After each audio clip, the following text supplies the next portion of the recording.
यहाँ मारने और मरने वालों का धर्म डिसाइड किया गया, उनकी कैटेगरी डिसाइड की गई। गुजरात दंगों को 22 साल से ज्यादा समय हो गया, नरेंद्र मोदी को पीएम बने 10 साल से ज्यादा समय हो गया, लेकिन आज भी हमारे देश के गिने चुने लोग नरेंद्र मोदी को कसूरवार बनाने में कोई कोर कसर नहीं छोड़ते। यही नहीं, चाहे आम नागरिक हो या फिर राजनीतिक पार्टियां हो, खुलकर गुजरात दंगों पर बात करेंगी, खुलकर ये बताएंगे कहां पर कितने लोग मर गए और उस पर अपनी वोट बैंक भी बना लेंगे। लेकिन जब गोधरा कांड की बात आती है, वो गोधरा कांड जहां साबरमती एक्सप्रेस में 69 लोगों को जिंदा जला दिया जाता है, जिसमें 2.5 साल की बच्ची भी थी, हम उस पर चर्चा नहीं करते, हम उस पर बात तक नहीं करते हैं। हम ये तक नहीं सोचते हैं कि उस दिन हुआ क्या था, आग लग गई या फिर लगाई गई। कृपया ध्यान दीजिए, साबरमती एक्सप्रेस थोड़ी ही देर में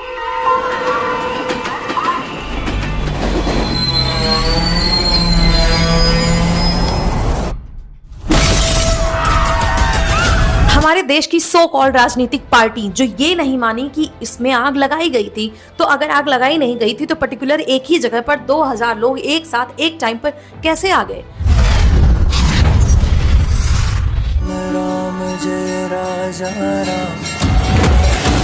हमारे देश में जब कोई मर जाता है या फिर कोई मारा जाता है तो हम उसकी जाति देखते हैं, उसकी धर्म देखते हैं कि वो आता कहां से है, उसके बाद फिर राजनीति होती है, उसके बाद फिर पॉलिटिकल पार्टीज अपने अपने वोट बैंक बनाते हैं। यही नहीं, मॉब लिंचिंग में जब कोई मारा जाता है तो पूरे देश में हंगामा होते हैं, कुछ पॉलिटिकल पार्टीज अपनी छाती पीटते हैं, लेकिन जब 59 लोगों को ट्रेन में जिंदा जला दिया गया तो कुछ भी नहीं हुआ। मॉब लिंचिंग कहीं से भी सही नहीं है, तो फिर 59 जो जल गए वो कैसे सही हो सकता है। सबसे सच्चा तेरा नाम। कौन से सच की बात कर रहे हैं आप? एक्सीडेंट, मुझे लगता है आग लगी नहीं, लगाई गई है। पूरा देश सच जानने के लिए मीडिया की तरफ देखता है और हमारी मीडिया सच को दिखाने से पहले अपने ऊपर बैठे मालिकों को देखती है।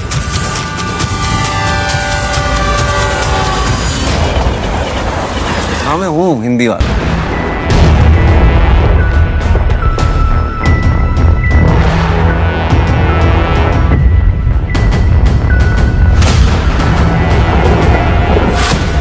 बात ये थी कि 2002 में राम जन्मभूमि और बाबरी मस्जिद का जो विवाद था उसको काफी टाइम बीत चुका था और इंडिया में काफी हद तक जो चीजें थी या कुछ हद तक जो है स्टेबल हो चुका था और इंडिया के अलग अलग कोनों में पर्टिकुलर उस टाइम में हिंदू और मुस्लिम ऑर्गेनाइजेशंस काम कर रहे थे। ऐसे में एक हिंदू ऑर्गेनाइजेशन है VHP, विश्व हिंदू परिषद, जो अयोध्या में 2002 में 100 दिन का एक पूर्ण आहुति यज्ञ को ऑर्गेनाइज करता है। अब इस यज्ञ में सम्मिलित होने के लिए ऑल इंडिया से जो कर सेवक थे वो जो है हिस्सा लेने के लिए आते हैं।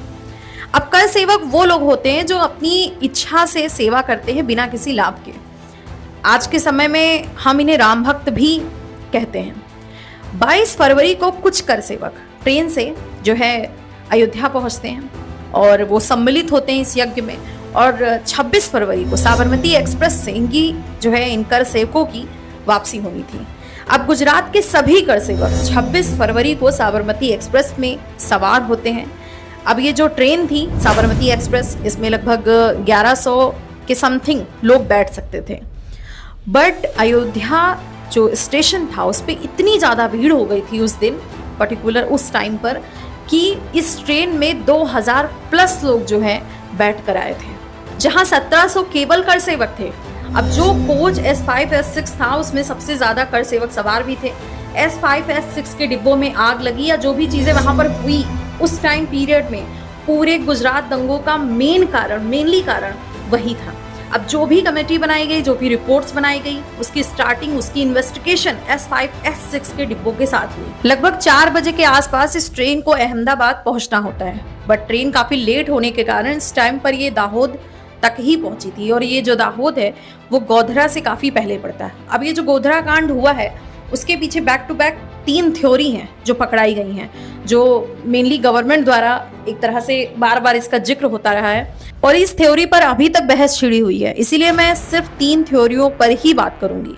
पहली थ्योरी है कि जो बाबरी मस्जिद का जो विवाद था उसका प्रतिशोध लेने का एक तरीके से मौका था। दूसरा कि पाकिस्तान की ISI का इसमें हाथ था, जो उस टाइम पीरियड में उस एरिया में स्लीपर सेल मौजूद थे, उनके द्वारा ये चीज़ें क्रिएट करी गई। दूसरा, दाहोद में एक चाय वाला था जो S6 कोच में जाता है, और जब वो उसके अंदर जाता है तो उससे जय श्री राम के नारे लगाने के लिए कहा जाता है। पूरी सीरीज में मैं जो भी चीजें कह रही हूँ वो अपने मन से नहीं कह रही हूँ, बल्कि ये सारी चीजें या तो पब्लिक प्लेटफॉर्म पे मौजूद हैं या तो SIT की रिपोर्ट में बताया गया है। जो ट्रेन थी दाहोद से निकलती है और गोधरा स्टेशन पर पहुंच जाती है। वहां पर लोग उतरते हैं, सामान वगैरह भी खरीदते हैं और फिर जाकर के ट्रेन में बैठ जाते हैं। 7:43 के आसपास सुबह के ये ट्रेन गोधरा स्टेशन से थोड़ा आगे बढ़ती ही है कि इस ट्रेन की जो चैन थी वो खींची जाती है। कहा जाता है कि ये ट्रेन की चैन को तब तक खींचा जाता है जब तक ये ट्रेन रुक नहीं जाती। इसका मतलब ये मल्टीपल टाइम जो है चैन को खींचा गया था, और ये चीजें क्लियर भी हुई हैं। जांच रिपोर्ट में जब SIT की जांच हुई थी जिसमें ड्राइवर ने भी ये चीजें क्लियर करी हैं। साथ में ट्रेन के मैकेनिकल डिवाइसेस का भी यही कहना था। जब ट्रेन रुकती है तो लगभग 2000 लोग यहाँ पहले से ही तैयार खड़े थे। ऐसा नहीं था कि ट्रेन के पूरे हिस्से पर अटैक करना था, बल्कि स्पेसिफिक कोच S5 और S6 पर ही अटैक हुआ, जिसमें इस पर पत्थर फेंके गए, घरेलू हथियारों से अटैक किए गए। तभी जो कर सेवक थे जो ट्रेन के अंदर मौजूद थे, उन्होंने विंडो और जो डोर थे उसको बंद कर दिया। उसी वक्त ट्रेन में आग भी लग जाती है। जब तक फायर ब्रिगेड आती है तब तक 59 लोगों की डेथ हो जाती है।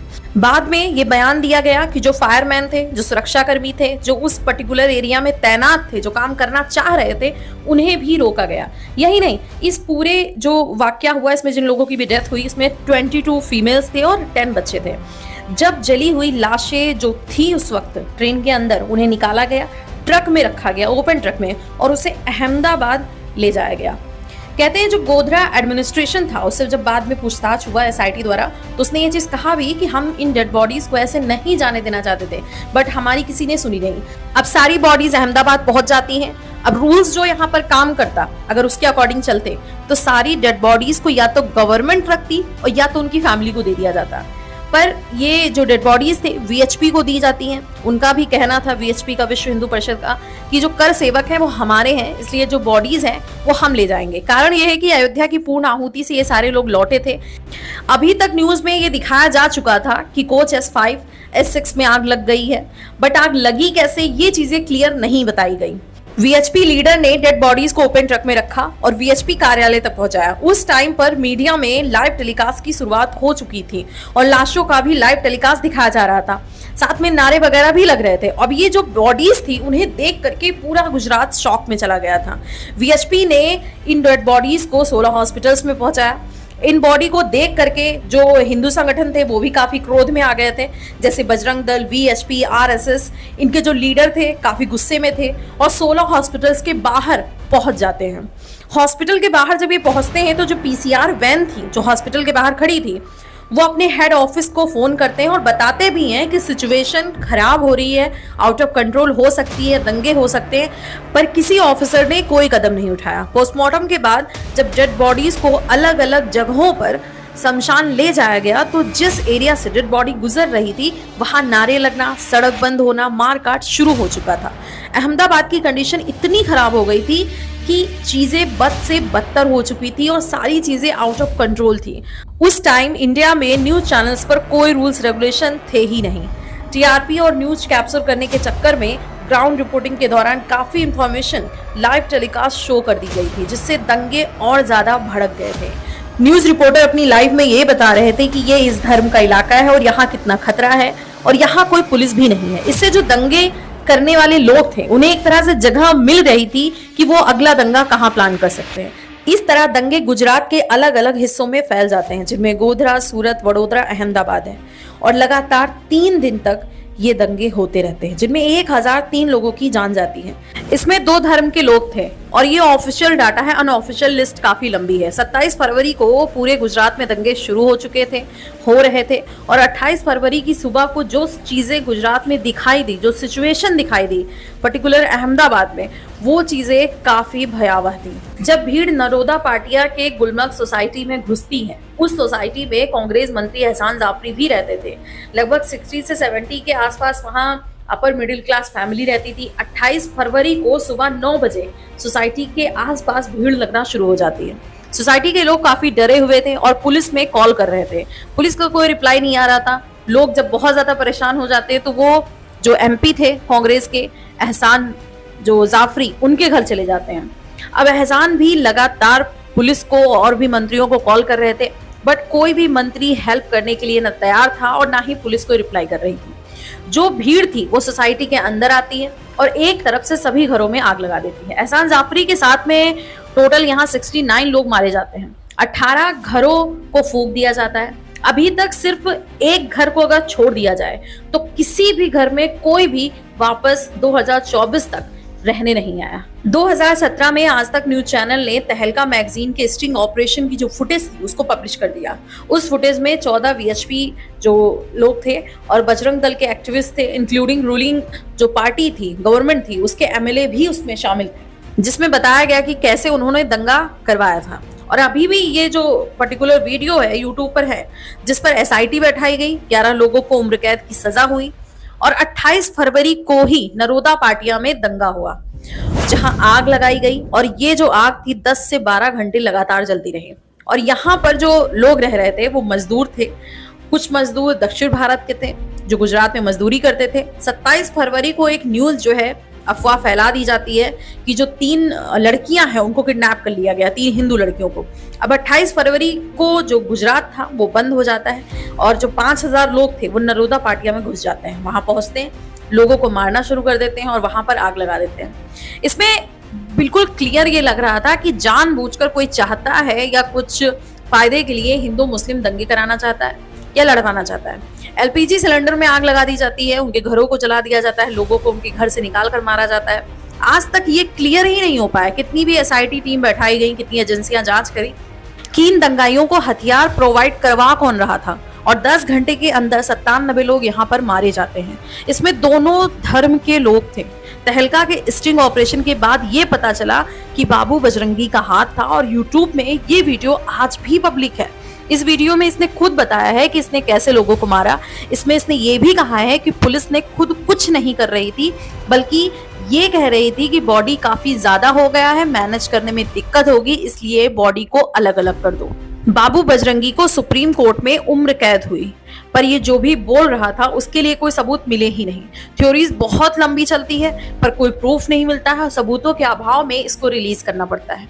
इसमें एक और नाम है जो आपने अक्सर सुना होगा, खास करके इस मैटर पर, माया कोट्टानी का। इनको 28 साल की सजा हुई जो पूरे इवेंट को इन्होंने चलाया था उसके लिए, पर इनके अगेंस्ट भी कोई सबूत नहीं मिले और इन्हें छोड़ दिया जाता है। इनफैक्ट ये बाद में इलेक्शन लड़ती हैं और काफी भारी वोट से ये जीत कर मंत्री भी बनती हैं, पर ये केस इन पर चल रहा था, इसकी वजह से इन्हें पद से रिजाइन करना पड़ता है। नेक्स्ट डे गुजरात के बड़ोदरा में बेस्ट बेकरी के नाम से एक बेकरी शॉप चलती थी, जहां पर 14 लोग उस वक्त मौजूद थे, जिनमें 11 मुस्लिम थे और 3 हिंदू थे। और इस बेकरी में आग लगा दी जाती है और 14 के 14 लोग जलकर मारे जाते हैं। जब सभी मुद्दों पर गवर्नमेंट से क्वेश्चन किए जाते हैं तो सरकार का कहना था कि भीड़ काफी ज्यादा थी, ऐसे में एक्शन का रिएक्शन था।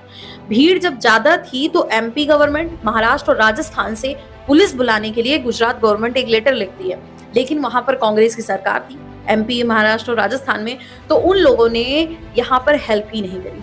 सीएम 27 फरवरी को पहुंचते हैं और 27 को ही वहां पर एसआईटी बैठा दी जाती है और गोधरा के आसपास के सभी इलाकों में कर्फ्यू लगवा दिया जाता है। सरकार ने यह भी कहा कि गुजरात के 400 गांवों से 6000 हज यात्री जो गए हुए थे वो वापस आने वाले थे 27 को। ऐसे में उन सभी लोगों को, 6000 लोगों को सिक्योरिटी और सेफ्टी के साथ में उनके घर पहुंचाया गया। जब इतना कुछ गुजरात गवर्नमेंट ने उस वक्त किया था तो फिर इनको ब्लेम क्यों किया जाता है? गुजरात दंगों पर जो जांच टीम बनाई गई थी उस पर भी कई सवाल उठाए गए। नानावटी कमेटी, जिसका काम था कि गोधरा और गुजरात दंगों की रिपोर्ट बनाना, और इस कमेटी के जो हेड थे वो सुप्रीम कोर्ट के रिटायर्ड जज जीटी नानावटी थे। नानावटी उस दौरान काफी चर्चे में थे। कारण ये था कि सिख दंगों की इन्वेस्टिगेशन में भी ये शामिल थे और उस वक्त इन्वेस्टिगेशन के लिए इन्होंने फॉर्मर पीएम नरसिम्हा राव से भी पूछताछ करी थी। और कहा जाता है कि गुजरात दंगों के दौरान इन्होंने किसी को सम्मन नहीं भेजा, किसी से पूछताछ नहीं करी और सभी को क्लीन चिट दे दी। बाद में ये भी कहा गया कि सरकार ने अपने ही बंदे को जज अपॉइंट कर लिया था, इस टीम का हिस्सा बना लिया था और ये ब्लेम चलते रहते। तभी इस कमेटी ने अपनी रिपोर्ट पेश करी थी, जिसमें 1500 पेजेस की रिपोर्ट थी और 45,000 शपथ पत्र थे और 1000 गवाहों के स्टेटमेंट के साथ कोर्ट में ये रिपोर्ट सबमिट करी गई थी। इसमें बजरंग दल, आरएसएस, वीएचपी के सभी लोगों को क्लीन चिट मिल जाती है और गोधरा कांड में जो ट्रेन जलाई गई थी वो प्री प्लान थी, ये भी बताया गया। जिसके मास्टरमाइंड हुसैन इब्राहिम और नानू मियान थे। अब उस समय में स्टेट में और सेंट्रल में एक ही सरकार थी, भारतीय जनता पार्टी, इसलिए कोई भी दूसरी कमेटी अलग से नहीं बनाई गई। पर जैसे ही 2 साल बाद 2004 में कांग्रेस सत्ता में आती है, उसने सबसे पहला काम यही किया, स्पेशली गुजरात दंगों पर एक कमेटी बना दी, उमेश चंद्र कमेटी। ये वो कमेटी थी जो असंवैधानिक भी थी, पर सेंट्रल गवर्नमेंट इसलिए इस कमेटी को चलाती रही। उसने ये कहा कि जो ट्रेन है, रेल डिपार्टमेंट है, वो सेंट्रल के अंतर्गत आता है, इसलिए ये बोल करके एक तरह से कमेटी और जांच चलती रही। कांग्रेस ने BJP, Bajrang Dal, RSS, VHP को गलत साबित करने के चक्कर में 4 महीनों में ही रिपोर्ट बना के रख दी। ये ध्यान तक नहीं दिया गया कि इस रिपोर्ट में पुलिस के बयान नहीं है, सर्वाइवर के स्टेटमेंट नहीं है और रेलवे डिपार्टमेंट की जो मैकेनिकल सिस्टम है उसकी जांच तक नहीं करी गई। और पर्टिकुलर एक ग्रुप को खुश करने के चक्कर में इन सभी की जांच को इग्नोर मार दिया गया ताकि ये इलेक्शन से पहले पेश हो सके। इस रिपोर्ट में वही था जो कांग्रेस हमेशा से कहती आई थी। S5, S6 के जो कर सेवक मारे गए उन पर कोई चर्चा नहीं की गई। इस रिपोर्ट में यह भी कहा गया कि कुछ भी प्री प्लान नहीं था, बल्कि यह हादसा था। जो भी हो, पर कहीं से भी ये सही नहीं है। यहाँ मरने और मारने वाली की कैटेगरी डिसाइड की गई, उनके धर्म डिसाइड किए गए, व्यक्ति की जान से ज्यादा तेज हो। गोधरा कांड और गुजरात दंगों में न जाने कितने आम नागरिक मारे गए जो अलग अलग धर्म से थे, अलग अलग स्टेट से थे। हम बहुत इजीली ये भूल जाते हैं कि उनकी भी कोई फैमिली रही होगी, उनका भी कोई परिवार रहा होगा। उनके अपनों के सामने उनको जला दिया गया, उनके अपनों के सामने उनको मार दिया गया। उसमें जो जल गए और जो मर गए उनमें से हमें एक का भी नाम नहीं पता है। बस आपसे यही कहना है कि ज्यादा से ज्यादा इस वीडियो को लोगों को शेयर करें ताकि लोग भी सच्चाई जान सकें। हमारे देश में एक्चुअल में हम लोगों के साथ, हम सभी लोगों के साथ एक प्रॉब्लम है। प्रॉब्लम ये है कि जब तक कोई मैटर, जब तक कोई पॉइंट हमें ट्रिगर नहीं करता है, हमें उससे कोई फर्क नहीं पड़ता। तो वीडियो को लाइक, शेयर और चैनल को सब्सक्राइब जरूर करें। तो मिलते हैं किसी नई घटना के साथ नेक्स्ट सीरीज में।